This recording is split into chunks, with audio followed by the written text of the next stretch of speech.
پتہ نہیں میں یہاں پر کتنی دیر ہوں، کیونکہ آپ کو پتہ ہے کہ حکومت جو ہے یا جو اقتدار ہے وہ بہت آنی جانی چیز ہے۔ میں بھی آج بڑکے لگانے والوں میں سے ہوں، تو میں کہوں میں فلاں صوبے میں جا کے جلسہ کرنے لگی ہوں اور میں فلاں صوبے میں جا کے گراؤ جلاؤ کرنے لگی ہوں، یہ تو بہت آسان کام ہے کرنا۔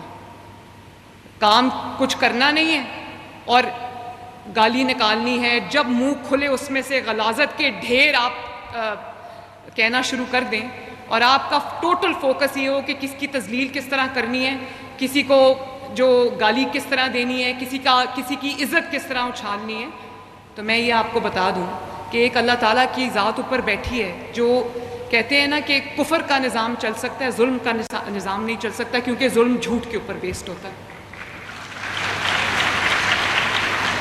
آج پوچھے خیبر پختونخوا سے، میں جس ہسپتال میں جاتی ہوں مجھے خیبر پختونخوا کے مریض ملتے ہیں۔ ہم نے heart surgery programme children hospital میں شروع کیا، تو کارڈ دیے ہم نے کہ جو بچے جن کی زندگیوں کو خطرہ ہے اور ان کی ہارٹ سرجری ہونی ہے، اور 15,000 بچوں کا بیک لاگ ہے، ویٹنگ لسٹ ہے۔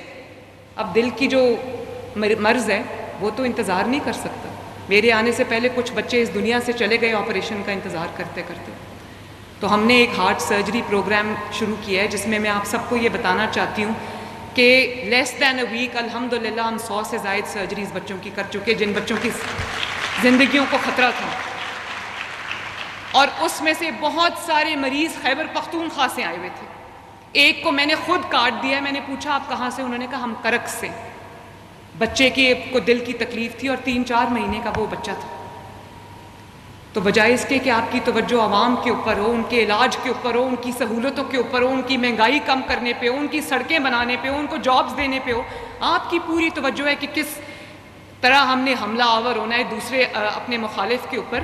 تو یہ اس خدا کے لیے ان باتوں کو سوچیں، یہ آپ کا سوال نہیں ہے، آپ کی طرح کے کروڑوں نوجوانوں کے مستقبل کا سوال ہے، اس ملک کا سوال ہے۔ اور میں یہ باتیں کرنے سے بالکل گھبراتی نہیں۔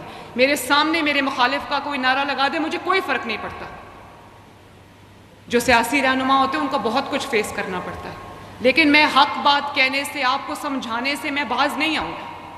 اور آپ دیکھو پچھلے 7-8 سال میں ڈیبیٹ، پہلے نواز شریف صاحب کے دور میں ڈیبیٹ ہوتی تھی کہ جی ڈی پی کتنی بڑھ گئی، گروتھ ریٹ کتنا ہے، مہنگائی کتنی نیچے آ گئی ہے، لوڈ شیڈنگ ختم ہو گئی ہے، اتنے کارخانے لگ گئے ہیں، چائنا پاکستان اکنامک کوریڈور آ گیا ہے، کتنی موٹر ویز بن گئی ہیں، کتنی سڑکیں بن گئی ہیں، کتنی ترقی آ گئی ہے۔ اور آج ڈیبیٹ کیا ہوتی ہے؟ ڈیبیٹ کا رخ کس طرف موڑا ہے؟ ڈیبیٹ کا رخ اس طرف موڑا ہے کہ کون کتنی اونچی آواز میں کسی کو گالی نکالتا ہے۔ کیا آپ ایسا پاکستان چاہتے ہو اپنے لیے؟ اور میں ایک اور بات آپ کو بتاؤں، میں ایک ماں کی طرح آپ سے بات کر رہی ہوں۔ میں جب گھر سے نکلتی ہوں اور آفس جاتی ہوں تو میرا ایک ایک لمحہ، آپ کو پتہ ہے اس اسکیم کو مٹیریلائز کرنے میں ہمیں 6 ماہ لگے، کیونکہ گورنمنٹ کے اپنے پروسیسز ہوتے ہیں، ان کے مطابق آپ کو چلنا پڑتا ہے۔ لیکن جتنا میں تڑپتی ہوں، کاش میرے پاس کوئی جادو کی چھڑی ہوتی جو اوور نائٹ میں ایسا چینج لے آتی کہ آپ لوگوں کے ہاتھوں میں نوکریاں ہوتی اور آپ کا مستقبل اچھا ہوتا۔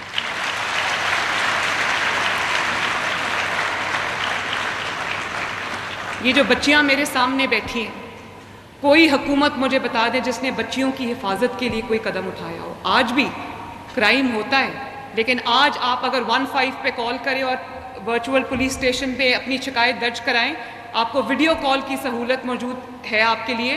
اب یہ آ رہا ہے سیف سٹی آ رہا ہے، پینک بٹن آپ پریس کریں گے، پنجاب حکومت آپ کی مدد کے لیے آئے گی انشاءاللہ۔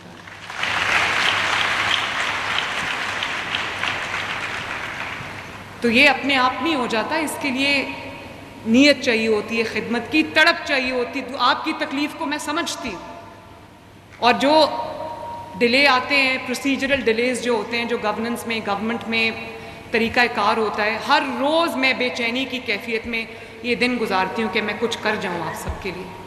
پتہ نہیں میں یہاں پر کتنی دیر ہوں، کیونکہ آپ کو پتہ ہے کہ حکومت جو ہے یا جو اقتدار ہے وہ بہت آنی جانی چیز ہے۔